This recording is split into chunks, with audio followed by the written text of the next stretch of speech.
What? My butt got wet. Pixel. DxOMark. DxOMark. DxOMark. Xiaomi.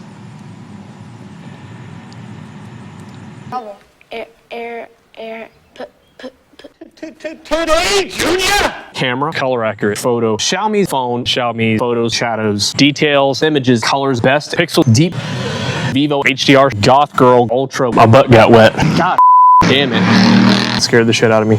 Damn it, who wrote this? Well, of course I know him. He's me.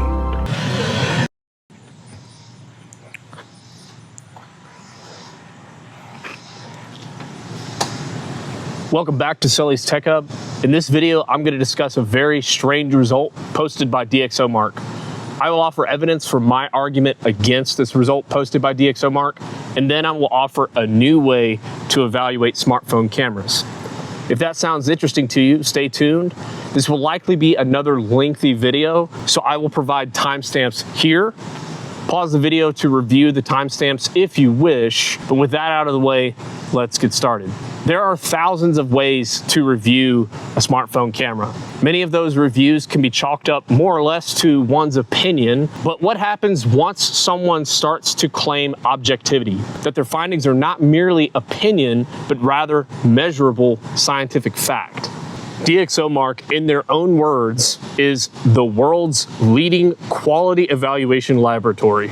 And that's quite a high claim with a lot of weight to it and an enormity of credibility that is implied therein. But I'm stating today that there is something wrong with their evaluations, and that's something I've wanted to say for some time now. Throughout the years, I've regularly seen some camera here and there that is more highly rated than another camera that I believe to be clearly superior.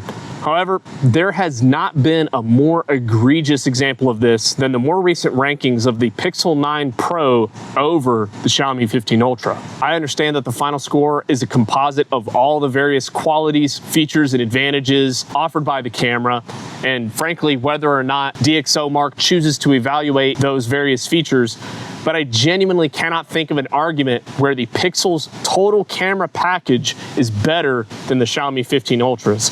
I want to take the time to completely dismantle this ranking, followed by offering a revision to how we choose to evaluate smartphone cameras.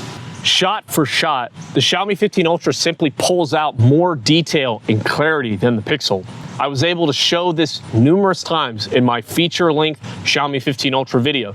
12.5 megapixel files out of the Xiaomi 15 Ultra have very comparable levels of detail to the Pixel when the Pixel is shooting in its 50 megapixel mode. Similar to photos, Xiaomi's video also pulls out more perceivable detail without resorting to over sharpening. Also, in my feature-length Xiaomi 15 Ultra video, I compared 4K video capture of the Pixel to 4K video capture from the Xiaomi. Despite the Pixel having an advantage of a longer optical zoom length, which should give it an immediate leg up in an apples-to-apples comparison in the video quality, when cropping in 400%, the Xiaomi simply produces a cleaner, more detailed, and less processed video compared to the Pixel. While the Pixel does appear to have a slightly wider ultrawide, Xiaomi offers two native optical focal lengths in the telephoto zoom range compared to the one zoom length offered by the Pixel.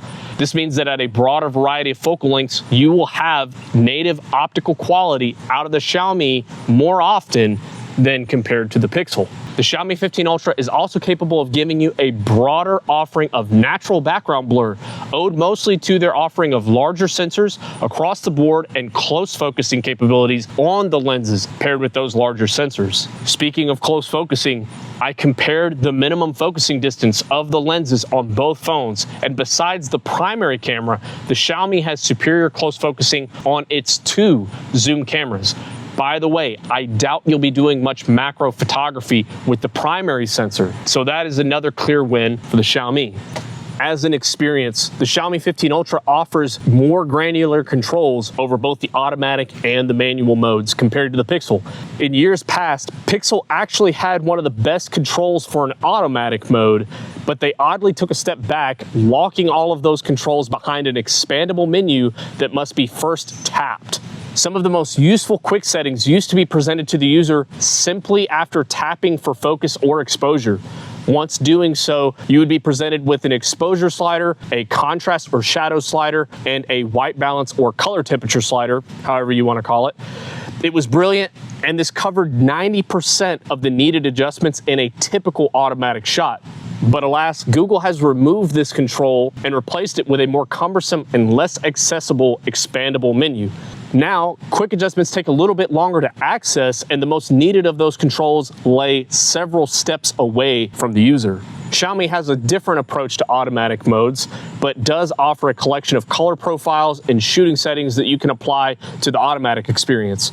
You do have access to an exposure slider upon tapping, which is not much, but that's more than the Pixel offers you without going into menus. If you want more controls from the Xiaomi, you'll need to go into the Pro mode, but this is no more inconvenient than Google hiding manual settings behind an expanding menu that you must select, as both are one click away. The difference is that Xiaomi allows you to build your own manual setting presets.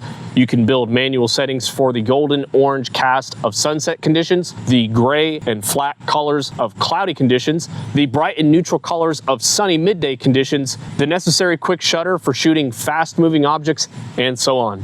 You could save all of these manual presets that you yourself created and have them available to you at the click of a button. No such option exists on the Pixel. Once you actually take a photo in the manual modes, what do you get? Well, it sounds quite opinionated, but I do find the editing experience of the Xiaomi files to be much better than what you get from the Pixel. If you just look at what they offer on paper, it's not entirely conclusive what the Pixel offers in terms of raw capture. I've seen mentions of both 12-bit and 14-bit color depth of the files. If I can interject from my experience, I would say that it's much more likely that the raw photos from the Pixel are 12-bit. At least they feel that way. They just aren't that editable, and they lack the flexibility of files that come out of the Xiaomi, which advertises a much superior 16-bit color depth. And from my usage, it really feels like a true 16-bit file. I've been taking raw photos and editing them across various editing systems for years. Xiaomi 15 Ultra, Samsung Ultra devices, and almost every single Pixel device since they were called Nexus devices. I've tried a lot of them. I can say without any exaggeration that there are photos that you can produce on the Xiaomi 15 Ultra that are simply not possible on the Google or Samsung devices. At least not without them looking significantly worse, lacking the depth and character, or missing much of the detail that makes the Xiaomi 15 Ultra stand out so much among its peers. The Xiaomi can shoot in log video format. The Pixel cannot. The Xiaomi can shoot 4K 120 frames per second slow motion. The Pixel cannot. The Xiaomi 15 Ultra can basically give you portrait mode shots without even using an artificial portrait mode. Mostly due to its larger sensors and closer focusing lenses, the Pixel needs software to get a comparable result, and it's going to make numerous mistakes in the process. It's beginning to sound like I'm just slandering the Pixel. But can the Pixel actually do anything better than the Xiaomi? Well, yeah, it actually can. I would say that if you took 100 shots on the Xiaomi and 100 shots on the Pixel, you're actually going to see much more consistency from the Pixel than you're going to see from the Xiaomi. You will see more color consistency, more exposure consistency, and so on. Xiaomi seems to almost have photographic mood swings of sorts. Sometimes the Xiaomi 15 Ultra nails realistic and not overdone shadows, but at other times it wants to paint shadows with a pitch black paintbrush. Sometimes the Xiaomi nails colors perfectly, and at other times I see what appears to be a slight green tint, which I saw replicated numerous times in Juan Bagnell's recent video comparing the Xiaomi 15 Ultra to the Vivo X200 Ultra. That's a really hack way to compare these cameras. But I did have an idea. I was wondering if I took a larger sensor and compared it to a smaller sensor, but matched the field of view to this longer focal length, would the larger sensor's larger pixels to this longer. Is this the end of the world? No, you could pretty easily adjust small color inaccuracies, but if you were looking for ready results straight out of camera, sometimes the Xiaomi 15 Ultra misses correct color capture, and sometimes the Xiaomi 15 Ultra has the dark tendencies of a 15-year-old goth girl going through a phase. Additionally, the Pixel's ability to produce an HDR shot is slightly superior to the Xiaomi's, but only if you are exclusively comparing its ability to handle highlights and shadows. Once you begin to compare things like details and the lack of noise in those shadows, you will again see a perceivable difference in the resolution and noise-free quality of the Xiaomi images. I want to point out that the shortcomings possessed by the Pixel and the shortcomings possessed by the Xiaomi are very different in one fundamental way. The shortcomings of the Xiaomi can be fixed with 2 or 3 seconds of editing. The Xiaomi is 2% too green, okay. Open the editor, push the tint slider in the magenta direction, done. Now it's color accurate. The Xiaomi made the shadows too dark compared to real life, okay. Open the editor and lift the shadow slider by 5 points, done. Now the shadows more closely resemble real life. Both phones have their respective problems, but the Pixel's problems are a different story entirely. The photos lack fine detail. Okay, well, you could run the photo through a resolution upscaler, but many of these have very questionable results and will often result in an even more artificial and over-sharpened appearance. Additionally, this operation is not likely to happen on device and will require you to seek an external software or web service, which will actually cost you real money in most cases. So this problem is much more difficult, costly, and time-consuming to fix compared to the problems that you would encounter in a Xiaomi photo. The Pixel couldn't give you 4K 120 frames per second slow motion video. Okay, here's another solution. You could try shooting 1080p 120 frames per second, but again, you're going to need to run it through an external upscaler, and all of the previously described problems are again going to apply here. The Pixel image or video has a lot of noise. This is also very difficult to fix and is likely going to result in a very soft image, a very artificial oil painting smoothing effect, or both. Due to the Xiaomi's larger sensors, you get very clean, sharp, noise-free images and videos except for the darkest of the dark scenarios. The Pixel, I've actually seen noise in daytime conditions. Reference my Pixel 9 Pro Isn't Pro video from last year and you will see the noise that I'm describing if you inspect the darker areas of the background closely.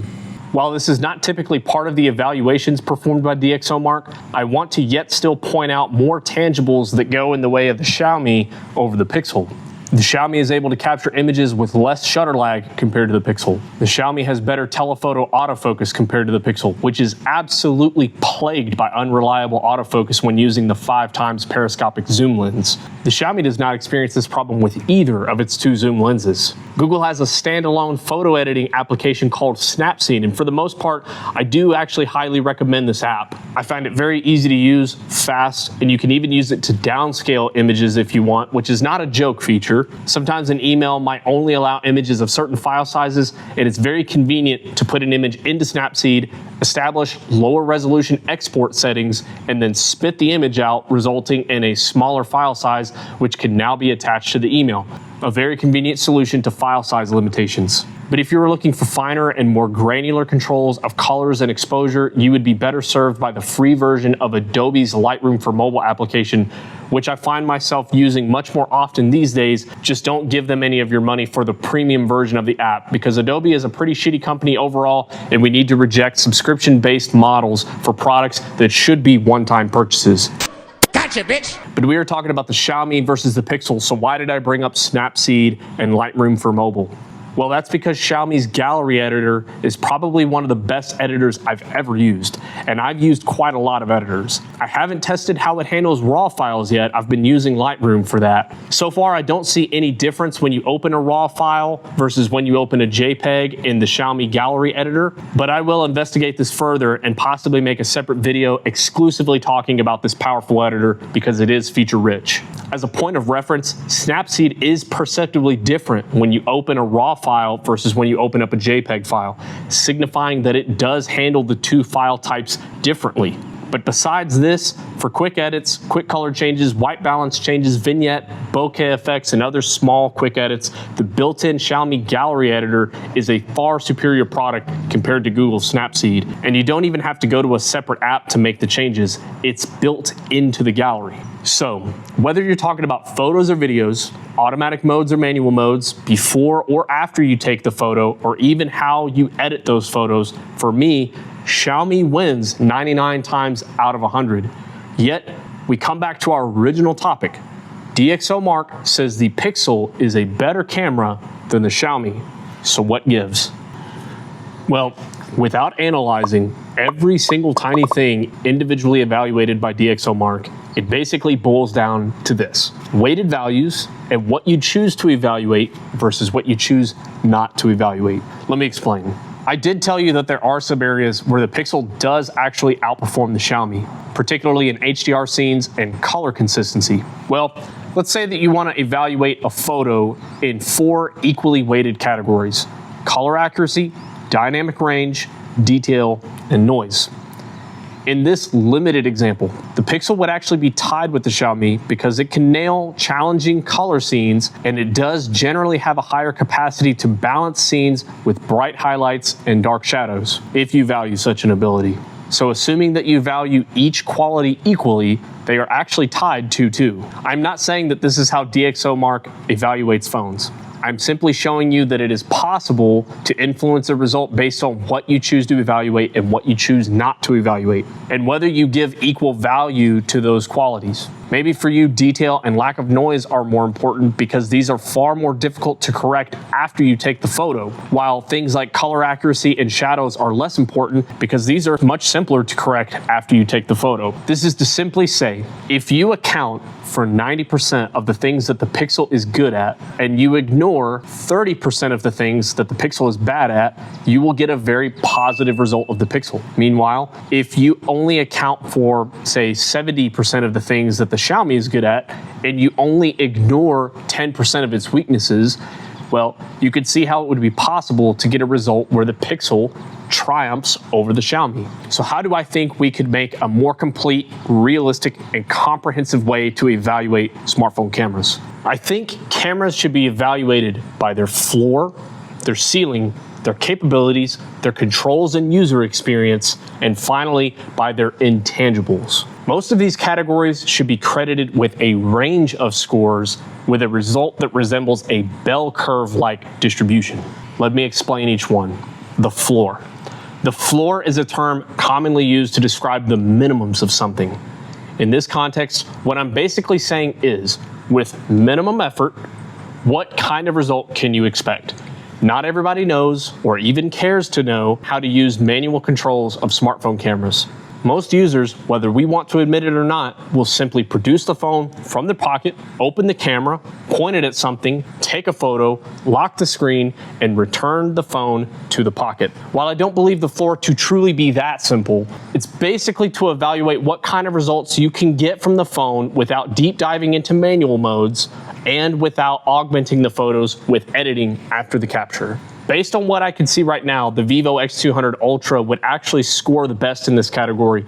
Pointing and shooting with zero effort, Vivo skews towards the top of the pack, producing some of the best photos without any needed effort or mastery from the user. The phone is basically incapable of producing an average photo, and almost all of its images are going to score at least above average or better.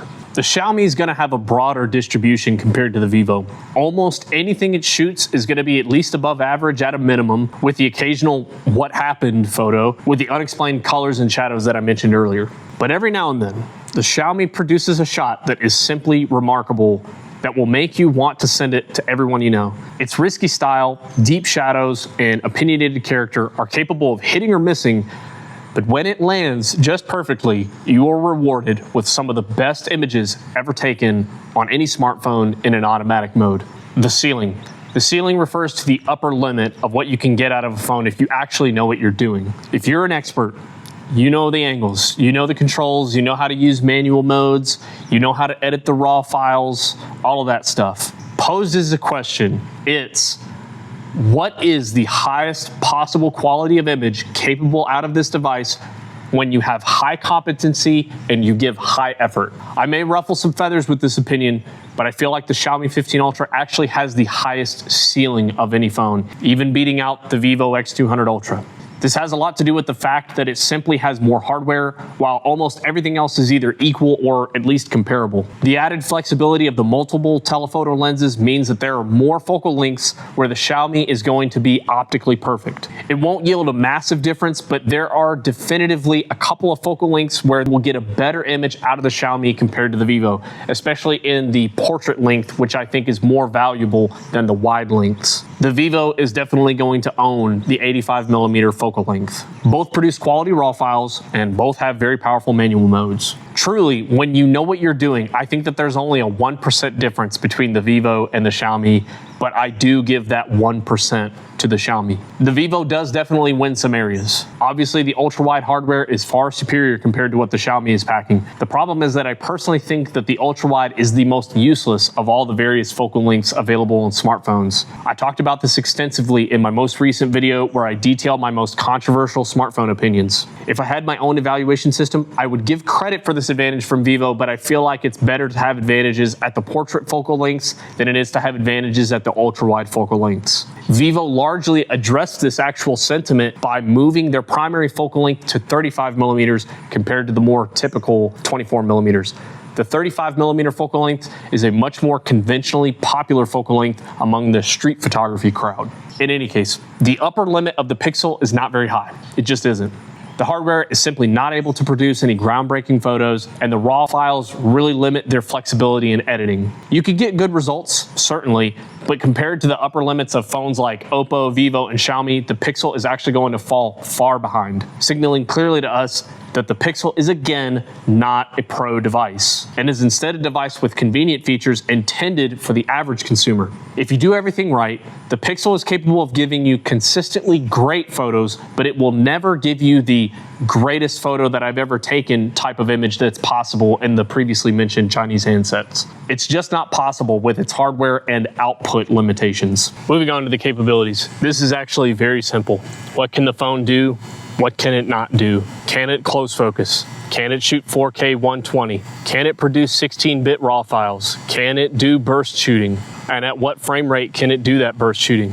Can it shoot 8K video? Does it have a 3.5 millimeter headphone jack? You can actually use a headphone jack for microphone input, and this would leave your USB-C available for other peripherals such as an external recording SSD or something like that. How many native focal lengths does the phone have? And I'm not talking about digital crops. And among all of these features, how well does it do these things? Are third-party apps required to unlock all of the capabilities of the phone, such as RAW capture using Motion Cam Pro on the Xiaomi 15 Ultra? Apple's ProRes video is actually a huge boon to its video capabilities and largely remains part of the reason why Apple maintains a lead over comparable Android handsets in terms of its video capture without needing to depend on third-party apps. Next is the manual controls and the user experience, which I've lumped into one. This section is all about how does it feel to actually use the camera, navigate the user interface, and what are the options available to the user. It's difficult to strike a balance between making the camera easy to use, not overly complicated, but also feature rich and lots of controls. Google is actually fairly bare bones by 2025's standards, while Xiaomi has a nice balance of available presets, color modes, manual controls, and automatic modes. Also in this section, does it do things that make sense? For example, one of the things that the Pixel does well is its RAW plus JPEG output in the automatic mode, a convenience that I do really enjoy. A pain point for me with the Xiaomi is that it's only possible to get a RAW file if you use the manual mode. It's not a massive deal, but I certainly think that it's a point of inconvenience, especially since I trust Xiaomi's automatic mode as much as I do. It would be nice to simply have access to a more editable file while still maintaining the speed and the convenience of the automatic mode when I want to have that combination. You can tell by the way that the Pixel's laid out, it's not really intended to be used extensively with manual controls. It's intended for you to shut up, point the camera, take the photo, yet more evidence that it is not a pro device. Vivo and Oppo, of course, also score highly in this area, and Apple actually is not terribly far behind, offering lots of color presets, manual modes, and a very intuitive interface throughout. Simple things like shutter speed, processing times, artificial shutter sounds, haptic feedback, and more also play a role in the total camera experience. The quality of the output is not actually a factor in this section. Finally, there are the intangibles. This could be described as the miscellaneous category. I just feel like it would be a criminal act not to include things like how robust the iPhone's third-party accessories market is, or the fact that both Vivo and Xiaomi produce accessories that greatly enhance the photography and videography capabilities of their respective devices. Additionally, Xiaomi taking the time and effort to create one of the most full-featured and comprehensive photo editing apps directly into their gallery must be commended, as it does truly enhance the total photography photography experience and the results that you can easily get out of the camera. There are also things like how well do the images share. Apple is famous for its unbeaten compatibility with apps like Snapchat and Instagram, areas where Android has historically fallen behind. On a contemporary note, I cannot seem to get HDR files to post out of the Xiaomi 15 Ultra on the Sully's Tech Hub Instagram page.